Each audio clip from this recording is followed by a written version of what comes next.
Halo, kembali lagi di Ruang Zaki.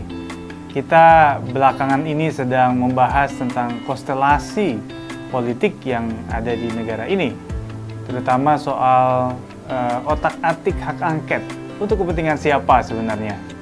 Beberapa partai politik mempersiapkan sebuah gerakan yang kemudian dilakukan apakah sebelum 20 Maret atau bahkan setelah 20 Maret 2024. Sambil menunggu hasil perhitungan real dari KPU soal Pilpres dan Pileg di tahun ini. Tapi kita sadar bahwa ini adalah instrumen yang dimiliki oleh Dewan Perwakilan Rakyat Republik Indonesia. Kalau kita katakan hak angket adalah satu jalan yang sangat politis, tidak juga. Ini adalah kewenangan yang diatur dalam konstitusi Undang-Undang Dasar 1945. Salah satunya adalah hak angket.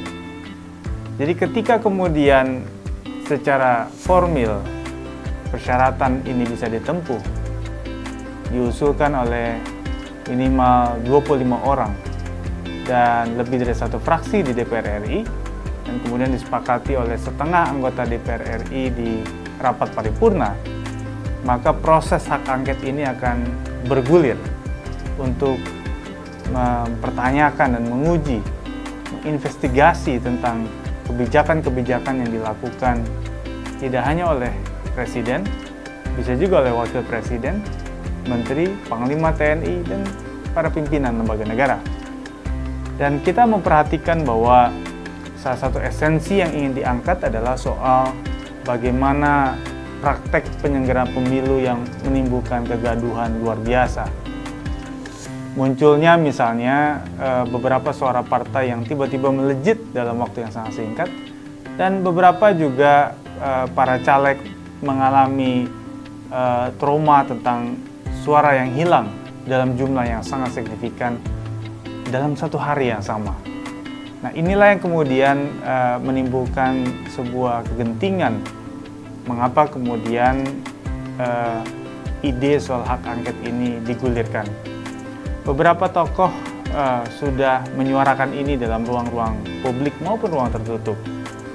Ganjar Pranowo, bahkan pertemuan antara Yusuf Kalla dan Megawati, serta beberapa mengatakan bahwa salah satu figur dan tokoh yang amat penting dari poros kekuatan partai politik yang mendukung hak angket ini adalah Surya Paloh, Partai Nasdem.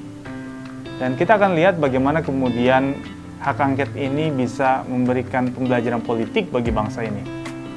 Bagaimana kemudian proses check and balances antara kekuatan eksekutif dan legislatif. Karena praktis, beberapa pengamat hukum tata negara mengatakan bahwa hak angket itu praktis hanya dipakai terakhir itu pada tahun 2017. Artinya sejak tahun 2017, itu proses kewenangan yang dimiliki oleh DPR praktis tidak muncul kembali. Nah, ini yang kemudian membuat akhirnya seolah-olah dewan kita diamputasi, sehingga kewenangan-kewenangan tadi itu seperti mati suri, tak pernah terdengar lagi. Padahal fungsi dari DPR adalah mewakili representasi dari suara-suara konstituen, tentunya yang direpresentasikan oleh para anggota dewan dari berbagai partai politik. Nah, kita melihat juga bahwa ternyata hak angket ini tidak bisa berjalan dengan mulus. Sandra pada kasus-kasus hukum, para aktor yang mewacanakan hak angket ini bergulir di DPR itu mulai nyaring terdengar beberapa hari terakhir ini. Belum lagi misalnya satu isu soal barter politik, menawarkan beberapa kursi menteri yang bisa jadi dibayar secara kontan sebelum Oktober atau bahkan setelah Oktober. Dan ini yang menimbulkan sebuah spekulasi tentang koalisi partai besar yang bahkan dirancang hingga 25 tahun ke depan. Sehingga koalisi besar ini akan dianggap sebagai upaya untuk menghilangkan satu kekuatan penyeimbang dalam parlemen untuk melakukan supervisi terhadap semua program yang dilakukan oleh eksekutif. Kita bisa bayangkan kalau kemudian fungsi itu hilang, maka untuk apa setiap 5 tahun rakyat harus memilih para anggota dewannya ketika kemudian program-program eksekutif itu nihil supervisi, nihil kritik, dan tidak bisa kemudian diotak-atik atau dibetulkan oleh para anggota dewan. Percuma kita melakukan sebuah pesta demokrasi, menghabiskan anggaran negara, tetapi kemudian ternyata fungsi dewan hilang dan lenyap oleh keinginan sekelompok kekuatan politik untuk menjadikan eksekutif menjadi kekuatan yang absolut tanpa pengawasan. Tidak berhenti di situ, bahkan Montesquieu dengan trias politikanya mengatakan juga ada faktor kekuatan yudikatif yang juga kita anggap lemah dalam melakukan pembagian peran antara eksekutif, legislatif, dan yudikatif. Seolah-olah semua dikontrol terpusat oleh kekuatan eksekutif. Nah, inilah yang kemudian akan mengganggu iklim demokrasi kita. Sehingga hak angket jangan dipandang sebagai sebuah atmosfer yang menakutkan atau terkesan politis. Ini murni produk politik yang melahirkan kewenangan hukum bagi dewan kita. Maka sangat disayangkan jika kemudian fungsi ini tidak digunakan. Terlebih, kita sedang menghadapi situasi politik yang tidak baik-baik saja. Oleh karena itu, kita coba memetakan kira-kira ada berapa porsi kekuatan yang kemungkinan akan muncul di dalam proses pengajuan hak angket ini. Kalau kita lihat, kelompok yang pro angket itu memiliki lebih dari 300 kursi. Sementara kelompok yang menolak angket itu lebih dari 200 kursi. Dari komposisi ini, terlihat memang kelompok yang pro hak angket itu dominan dibandingkan yang satunya.